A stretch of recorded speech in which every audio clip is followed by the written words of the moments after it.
Assalamualaikum warahmatullahi wabarakatuh. Kembali lagi di video YouTube channel saya.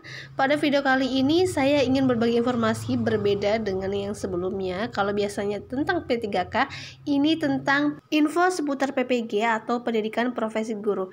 Adapun informasi yang saya bagikan pada video kali ini yaitu mengenai jadwal pendaftaran dan seleksi administrasi mengenai PPG ini. Nah, di sini ada 5 agenda yang perlu teman-teman ketahui, bahwa untuk jadwal pengumuman pendaftaran ini sudah dilakukan pada tanggal 3 Februari tahun 2022. Sementara untuk tanggal pendaftaran dan pengiriman berkas ini perlu teman-teman ketahui juga tanggal 10 sampai 23 Februari tahun 2022. Untuk masa perbaikan berkas apabila ada kesalahan ini bisa dilakukan pada tanggal 10 sampai 25 Februari tahun 2022. Untuk masa verbal oleh petugas ini adalah dilakukan pada tanggal 10 sampai 28 Februari tahun 2022. Sementara untuk jadwal pengumuman hasil seleksi administrasi atau pendaftaran ini akan dilakukan pada tanggal 4 Maret tahun 2022. Kemudian informasi selanjutnya adalah informasi mengenai rencana kuota PPG tahun 2022. Nah, kuota PPG tahun 2022 ini dibagi menjadi 3 ya teman-teman. Yang pertama yaitu kuota jenis PPG Daljab yang memiliki kode TMT sampai dengan Desember tahun 2015 ini. Rencananya kuota yang diberikan adalah sebesar 40.000. Sementara untuk jenis PPG Daljab yang memiliki kode TMT mulai 2016 ini akan diberikan kuota sebanyak 36.000. Nah, selain jenis PPG Daljab ini ada juga jenis PPG Prajab model baru. Ini rencananya kuota yang akan diberikan adalah sebesar 40.000 juga teman-teman. Nah, bagi teman-teman honorer yang mengikuti PPG tahun 2022 ini tetap semangat dan gunakan kesempatan ini untuk mendapatkan sertifikat pendidik agar teman-teman dapat lebih mudah untuk mengikuti beberapa tes seperti tes CPNS maupun tes P3K. Nah, bagi teman-teman yang ingin tahu apa sih persyaratan dari peserta PPG sendiri, yang pertama teman-teman itu harus menjadi guru honorer di lingkungan Kementerian Pendidikan, Kebudayaan Riset, dan Teknologi yang belum mengikuti program sertifikasi guru.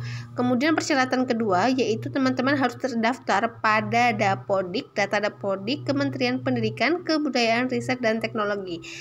Kemudian syarat yang ketiga ini perlu dan sangat penting teman-teman harus memiliki NUPTK. Kemudian syarat yang keempat yaitu teman-teman harus sudah diangkat menjadi guru sebelum tanggal 1 Januari tahun 2019.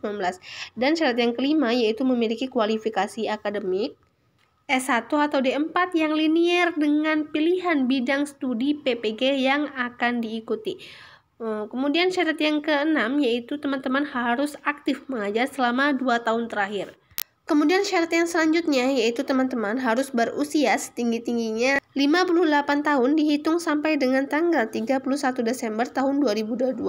Kemudian teman-teman harus sehat, jasmani dan rohani, serta bebas narkotika dan berkelakuan baik. Nah, jika teman-teman sudah memenuhi syarat peserta, teman-teman harus segera mempersiapkan persyaratan administrasinya. Yang pertama yaitu teman-teman harus sudah memindai atau men-scan ijazah S1 atau D4 asli ataupun fotokopi legalisir perguruan tinggi. Nah, bagi mahasiswa yang memiliki ijazah S1 dari luar negeri, teman-teman perlu melampirkan surat penyertaan dari Ditjen Dikti. Nah, untuk persyaratan administrasi lainnya teman-teman bisa membacanya sendiri agar waktu pada video ini tidak terlampau banyak ya teman-teman.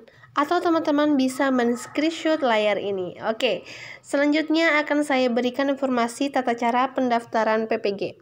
Yang pertama, teman-teman harus membuka aplikasi pendaftaran calon peserta seleksi administrasi PPG dalam jabatan tahun 2022.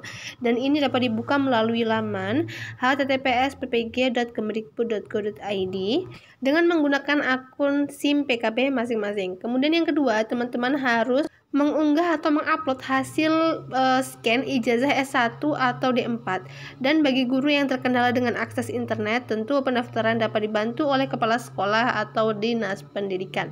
Nah, sebelum mengikuti PPG ini teman-teman harus melihat dan memahami beberapa daftar linearitas program studi PPG Misalnya teman-teman kemarin sudah lulus P3K dengan kualifikasi pendidikan sarjana matematika misalkan, apakah ini linear jika teman-teman mengikuti PPG PGSD. Nah, ini teman-teman harus mempelajarinya terlebih dahulu agar tidak salah kaprah.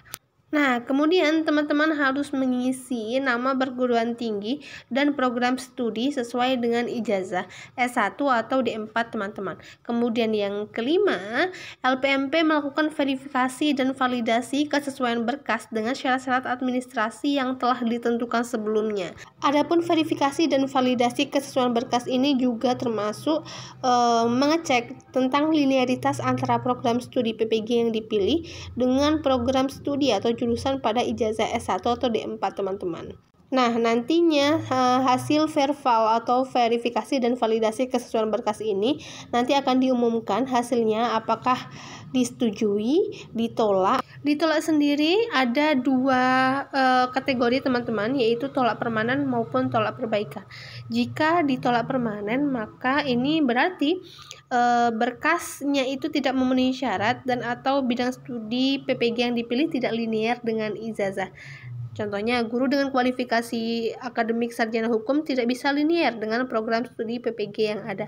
Dan jika hasilnya ditolak perbaikan, ini berarti berkasnya itu tidak lengkap dan atau bidang studi yang dipilih itu tidak linear dengan ijazah S1 atau D4, tetapi dimungkinkan adanya perbaikan.